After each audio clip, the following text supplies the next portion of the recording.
Hey everybody, this is Mike Bono from the North Andover Athletic Association, and you are listening to the Nightly News Podcast, the show that brings you inside the lines of North Andover High School athletics. Hello everyone, welcome to this week's Nightly News Podcast, sponsored by the North Andover Athletic Association. I'm Ala Purdy, and I'm here with our fellow board member, Eric Mabley. Hi Eric. Greetings. How are you? Good to be back. Yeah. We're happy to have North Andover High School hockey coach Scott Green. Hi. Welcome aboard. Thank you very much. Thank you for having me. You're welcome. So as we do with most of these, why don't you give us a little background on yourself? Where'd you grow up? Where'd you play? Sure. So I grew up not far from here in Ipswich. So I grew up playing against North Andover a lot, and probably on the wrong side of a lot of those contests. But yeah, I grew up playing football, hockey, baseball. I was in band. Ipswich has a really big music community and also athletics. So I was one of those few kids you don't see in North Andover walking in with a trumpet in one hand and football pads in the other first day of school. Probably not. Yeah. But yeah, so I graduated from Ipswich High School. And then I went on to study math and become a math teacher. And I was lucky enough when I applied to the Merrimack College Fellowship, I got placed to student teach at North Andover.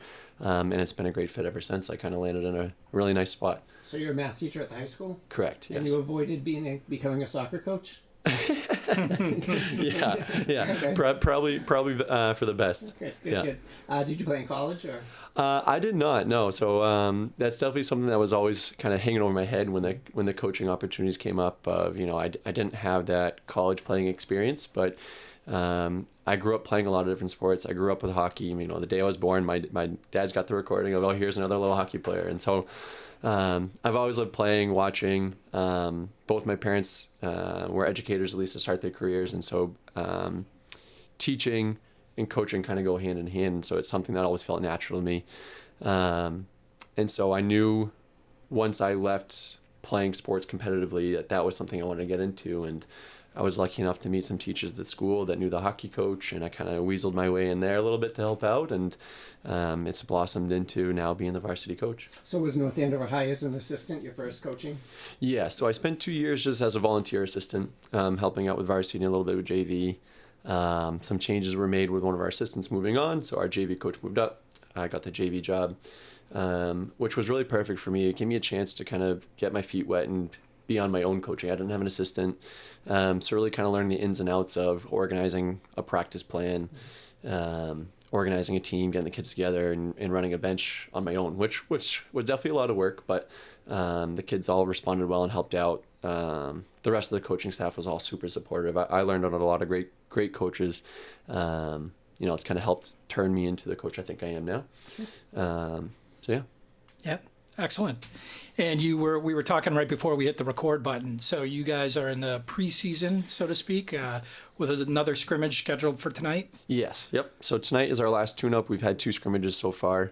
A big change from last year. Last year we only had 1. And so I think it makes a big difference of having that chance to prepare, evaluate players, kind of figure out who's playing well together, and really kind of see, all right, what structure do we need to work on? What do we need to emphasize and focus as we head into our first game. So what's nice is we have those contests to get ready and kind of fine tune some small details, and then we have a good week of practice before our first regular season game. Outstanding. So teams are getting solidified over the next week or so, and exactly. Yeah. Excellent. And I was reading in the Eagle Tribune there was an article about one of your younger players. How's the team looking? The team's looking good. I'm pretty optimistic. It's tough. We had 10 seniors graduate.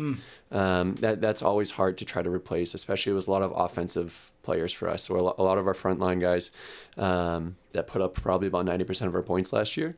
So over the summer was definitely a little bit intimidating of figuring out, okay, who's going to fill in these roles, and kind of looking at our lineup from last year and the pieces that were being taken off the board.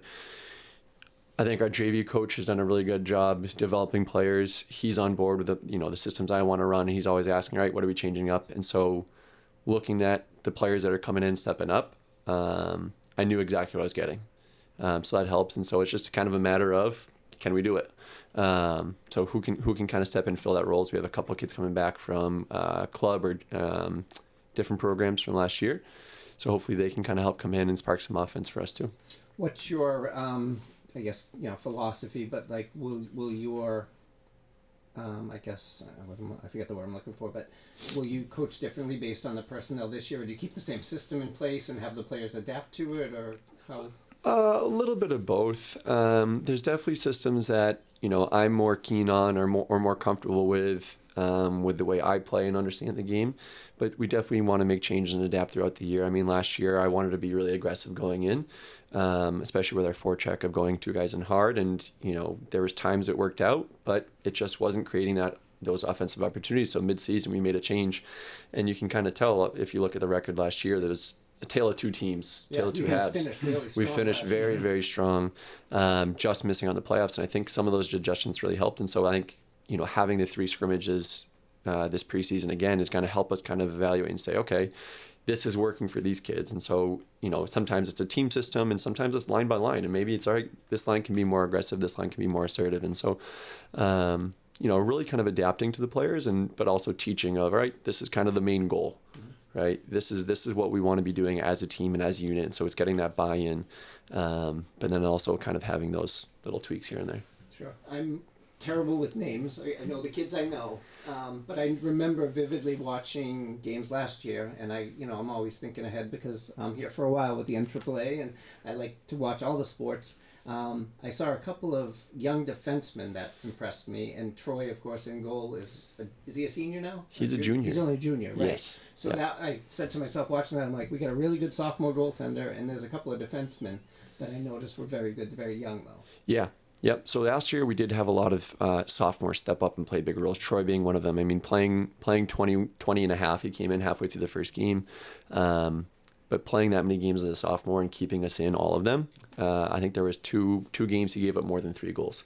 And one of our coach's mottos is first team to 3 wins, right? And so if he can keep us to not giving up 3 goals, then it's our job up front to make sure we're getting more than 3.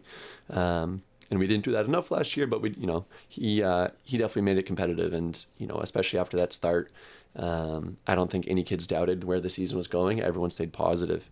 So having that kind of backbone and being able to build forward was huge. Definitely some younger defensemen getting a lot more playing time than normally we might expect, especially on power play, was really positive. And so knowing that we have that in the pipeline for the next couple of years, I'm very excited. I'm excited for this year. I think we have a chance to have more depth than we did in the past. I think with having only 4 seniors this year, as hard as that is, we've got a really big sophomore and junior class, and then the freshman class coming in this year has really impressed me a lot too. And there's good numbers there as well. So having a junior goalie, having a lot of juniors now with experience, knowing that getting to next year as seniors, they're not going to be fresh. They're going to be coming in knowing exactly what to do. They're going to be veterans. So that definitely helps having these young guys get a lot of experience last year.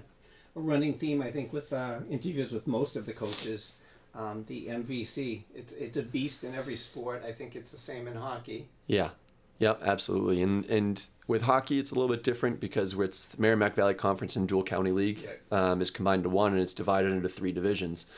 And we're in the Division 2 of it, and I think it's the best of the 3. You got Tewksbury state champions last year, always a powerhouse. Lincoln Sudbury's always good year in and year out. Concord Carlisle's up. Boston Latin's always competitive. And we're always right there in the mix too. I think it's a very competitive league and makes it very challenging.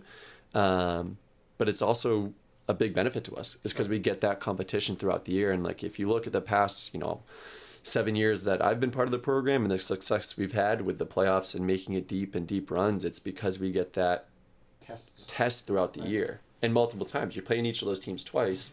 You get to play playoff teams multiple times a year, whereas opposed to some leagues that, maybe they might see one playoff team in a season just for a game. Sure. So it's definitely challenging. But nothing worth doing is easy. So I'd rather be able to go through that conference and have success than walk through of a season and then get surprised in the first round. Sure. Awesome. I think I read it was this year. Was it this year that you did the after Thanksgiving Day event? Yes. So while we were all sitting watching USA England soccer, you guys were doing something far more productive? Yeah. I missed the schedule in the FIFA, the World Cup, but yes.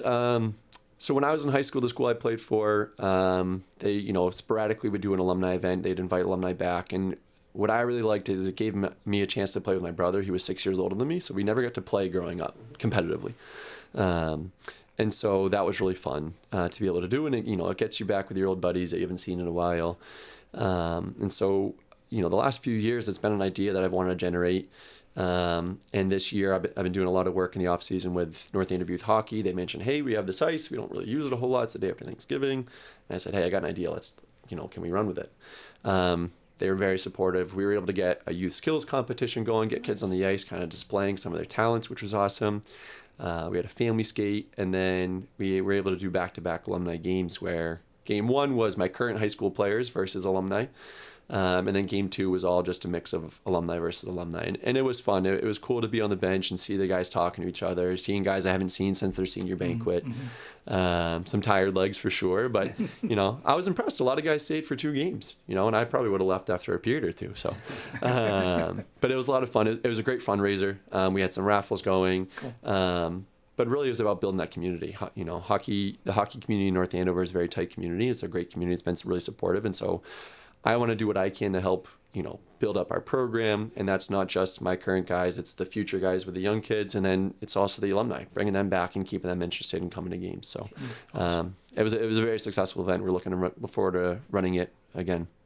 Well, speaking of events, I think you were involved in the Michael Hardy fundraiser event. Yes. Are you hoping to continue that tradition again this year? We are absolutely continuing that tradition, and that's another event that we're building upon. Last year was the first year that the kids designed special jerseys for, which was really cool. It had a touch of green with the last names on the back, which is the color for the fundraiser and for the scholarship fund. This year, what we're doing is actually a doubleheader with the girls team. Nice. So, in the past we've had Matthew's brother Michael on our team.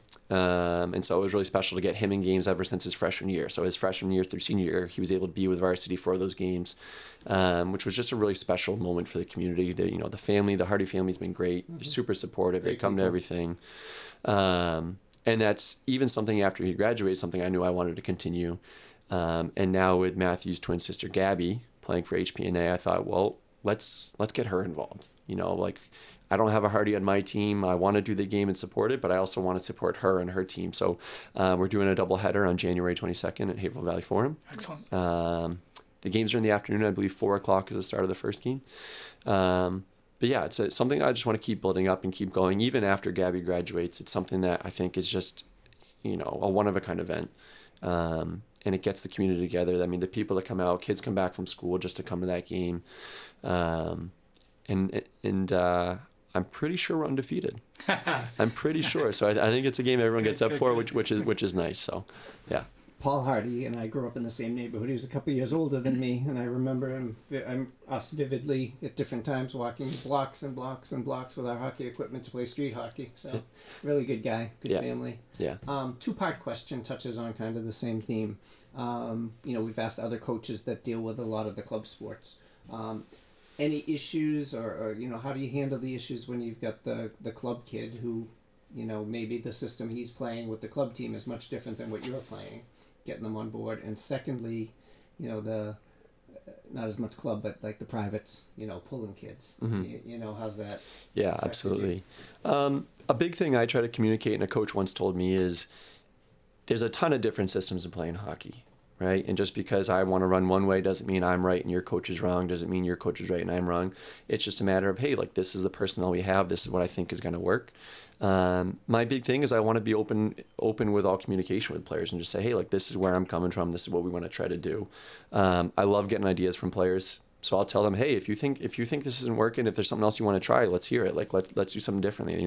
A power play last year we struggled with. Some of the players said, hey, can we try this? Can I get a look here? And I said, all right, let's go. And they had success. So I'm always open to new ideas, whether it's from coaches or players. And then just trying to be honest with them about hey, all right, this is what I want to try to run. So let's try it. If it doesn't work, we can make adjustments. And I haven't had too much backlash with that. And I think it's important of they feel heard, and then they'll respond to that well.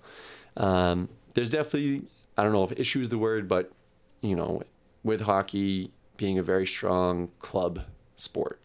If you look at a lot of club programs in the area, and then, like you said, prep schools, if I could keep those kids and pull those kids in, I mean, we'd be one of the best public schools, I think, in the state. Sure.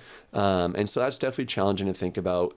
The question that I talk to my coaches about a lot is, okay, how do we draw that in? How do we keep them interested? How do we let them know that North Andover's competitive? One thing is trying to talk up. Joey DeCord's with the Seattle Kraken system. He played a couple of years in North Andover and moved on.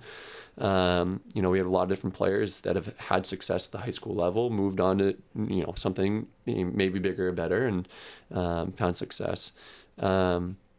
So it's definitely a challenge. It's definitely the $1 million question of how we do that. I definitely have some ideas. I think a rink would be huge.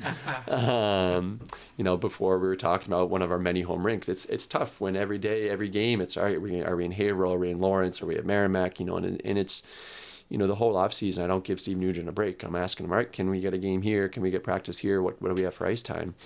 And that just makes it a challenge. Players have to drive to Haverhill Valley Forum for a 2:45 practice.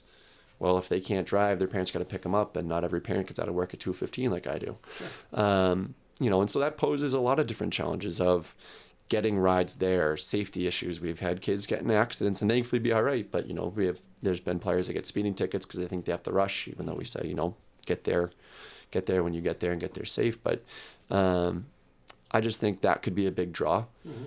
Staying in house, I think for the girls program, that'd be huge too. I mean, when you look at HPNA's roster, it's NA, right? And not to knock on the other schools, but I just think a bigger town. Right. So I think that would play a huge role. And that's something that's a dream, but I'm not going to give up on that. Other things are success. Hockey players want to see success. They want to be part of a program that's going to be known for winning. And that's something that we need to do. I think last year was successful on certain standards. Obviously, getting that postseason success is important. So if we can kind of maintain that and, keep getting out there, I hope we can draw people in. Right. And we're looking for those players that are on the fence of, do I want to play a full year club or do I want to play with my buddies and play with your buddies. That's my big advice. Sure. Play with your friends. There's no time like it. There's kids playing on club teams. They play on 3 different teams. They don't know who's in the room. Right? Have fun. Play with your friends. That's what it's all about. Some of my best memories are playing with my friends, and I think that's something that gets lost sometimes. Yeah. Not to bring up a sore spot, but I watching last year, I saw a lot of games, probably 12 of them. If you guys could have got in, I think you could have made a run because the way you were playing at the end of the year, I don't think anyone would have wanted to draw you in the first round. Yeah, no, even being in Division I, and being in a pool of schools, powerhouse schools, St. John's Prep, Xaverian, Malden Catholic, all those schools in Division I being, I think we could have given them a test. I think a lot of teams would have overlooked us. It was definitely unfortunate. We had 2 games that we just needed at the end of the season. We just needed one. And they just happen to be our worst games of the year, which is unfortunate. And sometimes you get ahead of yourself thinking about, okay, if this happens, then we get this matchup, and if this happens, and my job is to make sure we're focused on the goal at hand. The goal at hand is that game that day, and that just didn't happen. It was definitely tough. It was definitely hard, but it was resoundingly positive from the players every single day. Even the beginning of the year when it wasn't going well, every day I asked practice, all right, how are we doing today? And every day it was good. Because every game was close that we were losing, and they knew they were right there. They knew it was going to break, and it was just a matter of it. And so, I think we have a lot of kids with that experience of remembering what happened last year and knowing, hey, all right, this is the difference. We can't give up. We can't let off the gas. And so I definitely think, we will continue to be one of those dangerous teams. We talked briefly about how a club can be a draw and pull players away. I have some experience coming from the other side, and that is loving hockey, having never played it until high school. And our older daughter is going through the same thing right now in college. What are the opportunities or venues for somebody who's a fan but doesn't have a lot of experience and wants to get involved? Are there opportunities to progress and potentially even skate for North Andover JV team or something like that? Yeah, that's definitely a possibility. Hockey's one of those tough sports of you need ice. Yes. You need skates, you need a stick, you need a puck, you need the pads. And so that's what makes it tough. And I think that's where hockey struggles compared to sports like soccer and basketball and football, is you can go out to a field anywhere and play. And the equipment's getting more expensive than ever. And it's just, it's a lot. But I would say the North Andover youth hockey program is a really great place to start. With the different opportunities they have a lot of ice time to offer. And so they have the room to make the teams for people to learn to skate. I know the Bruins Foundation is doing work with donating equipment to players that can't afford it. Use sporting stores. Right, I grew up with all my brother's hand-me-downs. It works. It's broken in, especially skates. You don't always want the brand new skates. You want them broken in slightly. But yeah, I think those would be the areas I would start with, is like looking at those programs for equipment, and then coming to games and watching. Right, like that's something big. I would tell people that are interested in, come and see it, come watch. Right, come watch a game, see what it's like, see if you're interested. Talk to me. I'd be happy to say, hey, let's go out and skate, and let's give it a shot. Hit the ponds when they're frozen in the winter. Mm-hmm. It's definitely hard to crack into at an older age. It's not like running; it's completely different muscles. Safety is a big thing, so I can't say, all right, yep, you're definitely going to be on JV. I got to make sure I'm protecting you and other players, but I'm open to letting people come out and try it, and just, absolutely, awesome. I'm truly amazed, to be honest with you. I watched high school when I was in hockey. I watched hockey when I was in high school. And then, once when my kids were little, I wasn't watching high school hockey. But seeing it again in the last 5, 7, 8 years, the quality of play, the talent, the speed, and the physicality really amazed me compared to what I was used to watching back in the 80s and early 90s. Yeah, I think the game has developed a lot with the amount of resources that are out there. I mean, social media is one. Like, kids are watching a lot of hockey. They're watching players do different things. Special players in the NHL like Connor McDavid, Cale Makar, they get to watch those people every night and say, hey, let me go try that. The training is different. There's a lot more resources for training. A lot of kids do a lot of working out. We did summer workouts this summer, and the kids were there, all summer long working out, looking to get better. And it's definitely something I noticed too when I started coaching. I said, wow, some of these kids can shoot the puck. Like, I don't know if I can shoot it like that. So it is definitely impressive with how fast it goes, and how strong they play. And I think it's going to keep building with the way things are progressing, with the resources that are out there. There's a lot of skills coaches out there. You can do one-on-one training, summer camps for skating skills. There's companies in the area that do one-on-one individualized training. So I think I just think it's going to get faster and faster. Sure. Yeah. Sure. Well, we have a gem in the backyard of Merrimack College, right. Your alma mater. I think they're top 12. They got up to something like 7 that. or 8. They're getting up there. Yeah. Yep. So fantastic hockey over there. And now, as you said, speed of play is unbelievable. Yeah. Really high caliber playing. Yeah.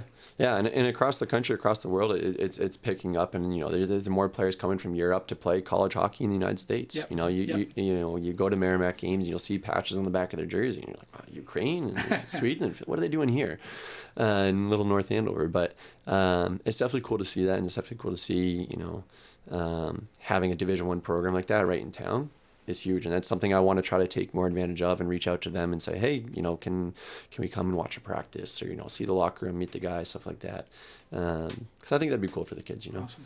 Hardest question we probably ask during these interviews, not to put you on the spot, but you obviously aren't going to name every kid on the team, but maybe a few kids that you're going to lean on, maybe your captains, maybe throw out a couple of words about them.